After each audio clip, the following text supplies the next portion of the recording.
Mesdames, Messieurs, bonjour. Caroline Nedelec et Steve Doupeux sont un couple de full-timers. Depuis un an, ils vivent et travaillent dans leur camping-car. Partis de Fouesnant, dans le Finistère en 2019, ils avaient pour projet de faire le tour d'Europe en fourgon aménagé. Mais arrivés en Andalousie, au moment où l'Espagne plongeait dans la crise du Covid-19, ils ont décidé de remonter très vite en France. Ils sont actuellement dans le village d'Olargues, dans le département de l'Hérault, où le maire les a autorisés à rester. Comment vivent-ils cet épisode de confinement? Écoutons Steve. Alors qu'on vit à l'année, nous, dans notre fourgon aménagé, depuis un peu plus d'un an maintenant. Oui. Et, euh, bon, jusque-là, tout va bien. Sauf que, effectivement, les choses se compliquent un peu en ce moment. Oui. Alors tout à fait, cette mesure de confinement, comment est-ce que vous gérez la situation de votre côté? On va dire qu'on n'a pas à se plaindre. On est quand même bien Oui. lotis. On a un véhicule vraiment confortable pour nous. Donc, on n'a pas à se plaindre. La difficulté qu'on rencontre, en fait, c'est que on nous explique, les autorités, en fait, nous expliquent qu'on ne peut pas stationner, par exemple, sur le bord d'une rivière, etc., etc. Parce qu'actuellement, nous sommes dans le Languedoc, dans l'Hérault, en fait, sur le parc naturel du Haut-Languedoc. Et nous étions au bord d'une rivière et par précaution, on a préféré prévenir la gendarmerie qu'on était là, mais ils nous ont dit qu'on ne pouvait pas y rester, Oui. qu'on devait se déplacer, en tout cas qu'on devait trouver un lieu de confinement. Oui. Mais le problème, c'est qu'en même temps, ils nous disent qu'on ne peut pas rouler. Donc Oui. en fait, on ne peut pas stationner et on ne peut pas rouler. Oui. Donc c'est un peu le défi. Oui. Et on est remonté un peu vite de l'Espagne, parce que nous, on était dans le sud de Oui, l'Espagne, j'ai en Andalousie. compris, ouais, que vous étiez... Ça. Et du coup, on est remonté un peu précipitamment parce que en Espagne, ça commençait vraiment à s'aggraver là ces derniers temps. Donc, on voulait surtout pas être confiné en Espagne, mais pouvoir quand même être en France. Et du coup, on n'a pas pu monter très loin. On est arrivé en France samedi dernier en pleine nuit à 3 heures du matin. Et puis, on s'est posé un peu là où on pouvait, quoi. Bien sûr. Voilà. Et les choses vont tellement vite qu'aujourd'hui, on est un peu pris de court et on a du mal à trouver des lieux où on peut stationner. Là, on ne s'inquiète pas outre mesure, mais disons que c'est une contrariété, dans la mesure où, donc, effectivement, on n'a pas de lieu de résidence, puisqu'on vit toute l'année dans notre véhicule. On aurait pu, parce que beaucoup, du coup, j'ai un peu alerté mes réseaux, effectivement, en tant que youtubeur, sur Facebook, etc. Donc, beaucoup de gens nous ont invités à les rejoindre chez eux, mais il y avait toujours quelque chose comme 1 heure et demie de route ou plus. On nous a invités jusqu'en Belgique, etc. Mais comme on ne peut pas rouler, sinon on aurait même pu rejoindre la Bretagne, notre port d'attache, on pourrait dire. Et encore une fois, comme on nous dit qu'on ne peut pas rouler, de toute façon, on ne peut pas rouler. Donc on essaye à la fois de respecter les règles, mais en même temps, tout à l'heure, on s'est déplacé du coup ce matin. On a été sur un aire pour pas dire de camping-car, mais en tout cas, il y a de quoi quand même vidanger, etc. On a eu juste le temps de vidanger que les gendarmes sont arrivés pour nous demander de quitter le coin et de ne pas rester là. Donc, ils nous ont renvoyés vers une commune dans laquelle nous sommes arrivés là à midi.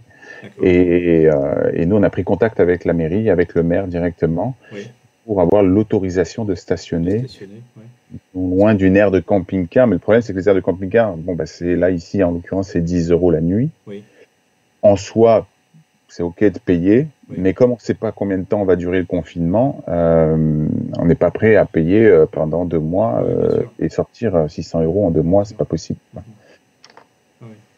Donc on trouve pour l'instant on vit comme ça en fait. On essaye de s'adapter et on subit un peu les restrictions, alors que finalement nous on est confinés dans notre camion, on a juste besoin d'une place et pour aller vidanger et se remplir. C'est bien le problème, effectivement c'est ce serpent qui se mord la queue, parce que effectivement vous êtes confiné dans votre camping-car. Vous seriez prêt à remonter, je ne sais pas si vous avez gardé un domicile, vous êtes de Fouesnant, c'est ça? Oui, on n'a pas gardé de domicile, mais on a de la famille. Qui a un jardin dans lequel vous pourriez peut-être stationner, mais vous n'avez pas non plus le droit de rouler, quoi. Donc c'est ça. Et même sans rejoindre forcément la Bretagne, on pourrait rejoindre le Pays Basque, où il y a des amis qui ont un terrain qui pourraient nous laisser nous garer là. Mais même, c'est pas si loin que ça, du côté de Montpellier, Gijan. J'ai aussi de la famille prête à nous recevoir, sans qu'il y ait même de contact entre nous. Bien sûr. On se gare, et puis ils ont un appartement au-dessus de chez eux, on n'a même pas besoin de se voir. Mais on nous interdit de rouler, donc on est de toute façon obligé de trouver un coin à proximité, mais il n'y a pas vraiment de coin à proximité. Il y a les campings, certains sont fermés, d'autres, voilà, ils ont eu l'interdiction d'ouvrir. Et puis au final, on veut pas payer des nuits de camping alors que on pourrait juste être sur une place de parking où on dérange personne. On n'a pas non plus les moyens de payer des nuits comme ça tous les mois, quoi. On ne sait pas combien de temps ça va durer. Donc, au niveau de la gestion pratique, justement, tout ce qui est vidange, tout ce qui est plein d'eau, tout ce qui est vidange de la cassette des WC, comment est-ce que vous gérez cette problématique? Alors, là où on était jusqu'à ce matin, on était en pleine nature au bord d'une rivière, dans une forêt. On était vraiment tranquille. On s'était organisé pour venir là parce que il y a quelques mois, quand on était en Espagne, on avait trouvé un spot comme ça et on avait eu entre 10 et 15 jours d'autonomie. Parce qu'il y a de l'eau, il y a l'eau de la rivière, donc on pouvait récupérer un peu d'eau de la rivière, ne serait-ce que pour nettoyer un peu la vaisselle, etc., et des produits écologiques, mais aussi pour nos besoins. On pouvait aller faire nos besoins en extérieur, en respectant l'environnement, évidemment, avec éthique, un trou, en faisant attention à ce qu'on fait, et du coup remplir le moins possible la cassette pour avoir le moins possible à se déplacer. On a 2 panneaux solaires sur le camion, donc on produit assez bien notre électricité dès lors qu'il fait beau. Bon. Sinon, il faut démarrer un peu le camion, parce que nous, on travaille en plus par Internet. Donc, en général, on a... Et puis du compost aussi. Là, du coup, on faisait du compost là depuis les 3 ou 4 derniers jours. C'est-à-dire que tous nos déchets organiques, on allait les enterrer, pareil, le pot de banane, les trognons de pommes et compagnie, là. Bon, comme on le ferait dans son jardin, finalement. On a vraiment essayé d'adopter de ce mode-là pour avoir le moins à se déplacer possible. D'autant qu'on revient d'Espagne, donc on s'est dit, en revenant d'Espagne, c'est quand même, ça a été très vite là-bas. On a croisé énormément, on a côtoyé quasiment personne là-bas, on est resté assez à l'écart, mais c'est jamais, donc on voulait vraiment s'isoler dans ce coin de nature et faire en sorte d'être autonome. Mais quand on a appelé la gendarmerie, ils nous ont dit, et ça c'était hier, ils nous ont dit, bah écoutez, à partir de vendredi, samedi, là, ça va durcir.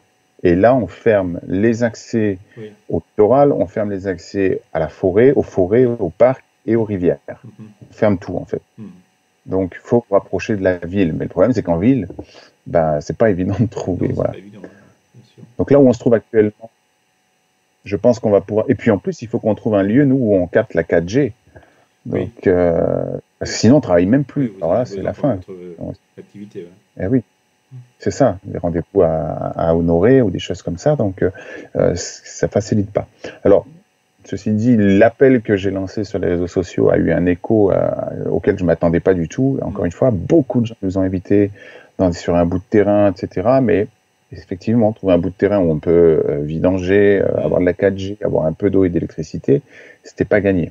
Donc là, on est à Haut-Largue, toujours dans le parc du Haut-Languedoc. On est à Haut-Largue. On est arrivé ici à midi. On a contacté le maire directement, qui nous a invités à lui envoyer un mail et qui nous propose potentiellement, enfin qui nous autorise potentiellement de rester sur le parking qui est juste à côté du parking où il y a le parking des camping-cars et qui coûte 10 € la nuit.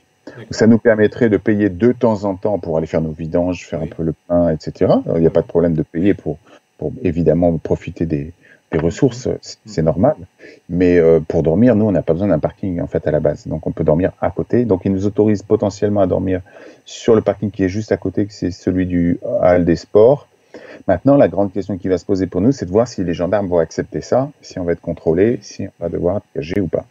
Donc là, on ne sait pas trop où on va aller.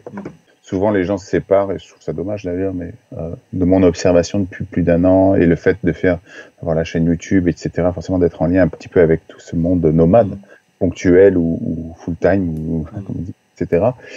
C'est vrai que souvent, j'observe que les van-lifers aiment bien se distinguer des camping-caristes, etc., etc. Moi, ce que j'observe en tout cas aujourd'hui, c'est que tout le monde répond présent, et c'est ça, finalement, je trouve beau dans l'histoire. Nous, on n'aime pas trop l'idée de séparer, qu'on soit dans un camion à 2 000 € ou dans un camping-car à 300 000 €. Je pense qu'on a tous le goût de la liberté. Et là, on observe, nous, en tout cas, en lançant notre appel, que tout le monde sait répondre présent. Et c'est ça, au final, le plus important. Qu'on retiendra certainement, d'ailleurs, de tout ça. Ouais.